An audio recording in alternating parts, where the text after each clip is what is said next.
Did you enjoy the Mr. Jennings interview? Did you enjoy hearing about his new documentary? Did you enjoy hearing the little tidbit he gave that, yeah, he applied, but he applied a little late to be an assistant on Steve Forbes' staff, and hence the decision to go with B.J. Mackey? Hold on to that thought. And Mackey, by the way, fine assistant coach. All right, maybe from South Carolina and not ETSU. Doesn't have the local legend status. That's the only thing you're going to knock against B.J. Mackey. But anyway, just one last note there. Jimmy Graham, we were talking about him and with Jordy Nelson cut. But with Jimmy Graham joining the Packers, remember Nelson, if he only averaged 9.1 yards a grab, that's the role of the tight end now. It's going to be in the Packers offense. So that's another reason why you would have cut Nelson in that case. So anyway, just to continue, you know that Colin Cowherd at 2 is going to have the latest NFL news from all around the league. I teased Gerald Sensabaugh. What's up with him?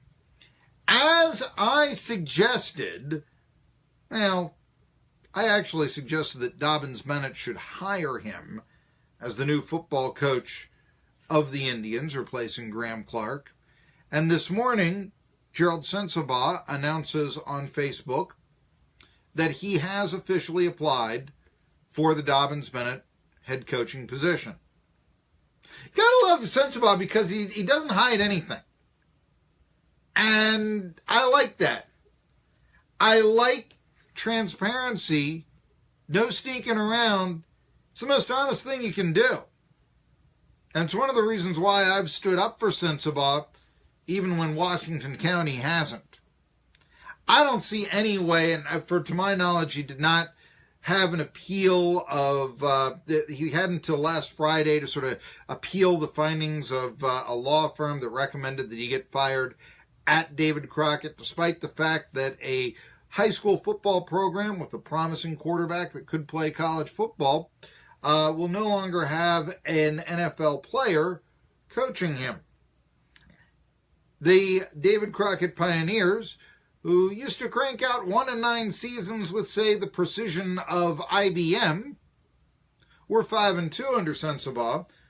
And then when they decided to suspend him, because of what we learn now, maybe he was using some salty language, or maybe he wasn't getting along well with others. But even so, he was 5-2, and then the Pioneers lost their last 4 games of the year to finish at 5-6. This from a program known for going 1-9 every year and not beating Boone in the Musket Bowl. Let's face that fact as well. Be a question, by the way, to ask Scott Carter. And by the way, I got Andy Wright. I believe that's the gentleman's name. Mid-Major Madness, covers Wright State. He's going to join me at noon tomorrow.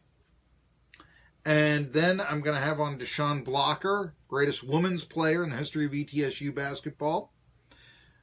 She was in the very first WNIT that ETSU ever played in. Going to talk about that with ETSU playing in the WNIT up at James Madison tomorrow. And then we'll talk in the next hour at 1 o'clock, in about 24 hours, to Scott Carter, the athletic director. How's the soccer coaching search coming?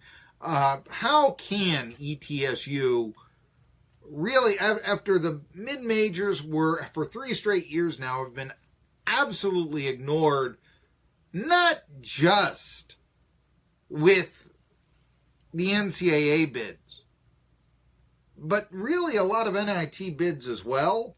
And I know that ETSU has nobody but themselves to blame about not being in the NIT, as they collapsed at the end of the year and didn't win their conference. But still, let's add value to the regular season. Could there be an effort to bring ETSU to a higher caliber conference?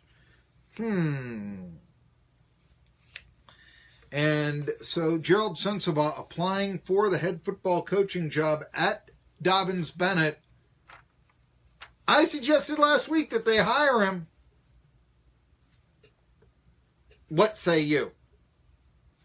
I am going to tell my BJ Mackey and where Steve Forbes could go talk here in just a little bit.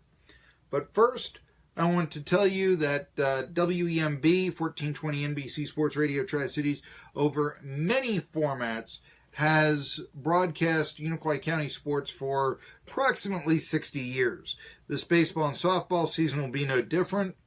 And they're brought to you by the following sponsors: Health and Home Care, Irwin Paint and Body, Unicoi County Insurance Agency, Clinchfield Federal Credit Union, Dr. Jason Cunningham, Urgent Care of Irwin, Lance DeBoard, Barnes Exterminating, the Kiwanis Club of Irwin, our Unicoi County town officials. I actually live in Johnson City, so say our is, maybe you're listening in Unicoi County though, so, you know. Irwin Utilities,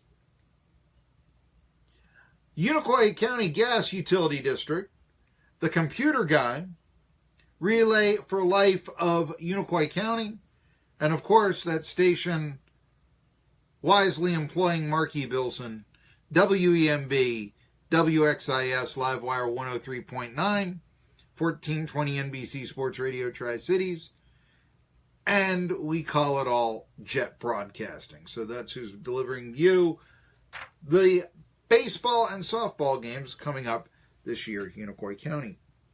The Harlem Globetrotters are in town. AJ Merriweather. This is just, I don't know. I really think the Globetrotters are past their prime.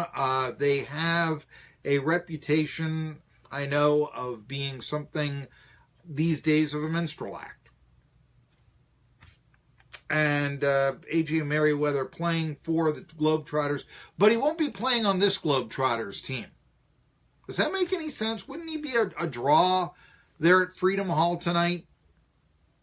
So you'll be seeing I guess it's, who do they play this time? I mean, traditionally the Washington Generals, but you'll be seeing them eat a ball made of pumpernickel bread, I suppose, and all sorts of things, and hear Sweet Georgia Brown a lot, and, you know, all this. The Harlem Globetrotters, actually, Abe Shapperson was from Chicago.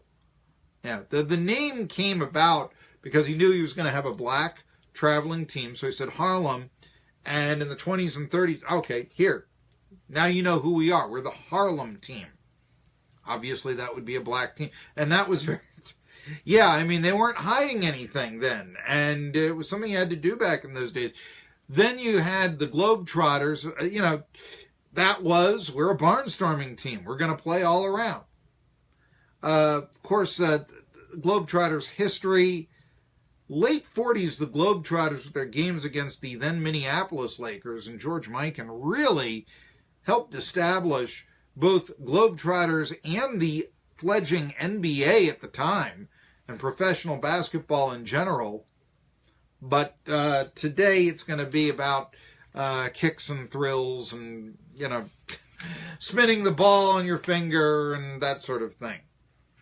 All right. With this in mind, let me talk a little bit about the latest Steve Forbes news. Well, kind of, and it's a perspective that only I will have. That's right. Marky Billson. I'll tell you what it is when we come back on Tri-City Sports Now.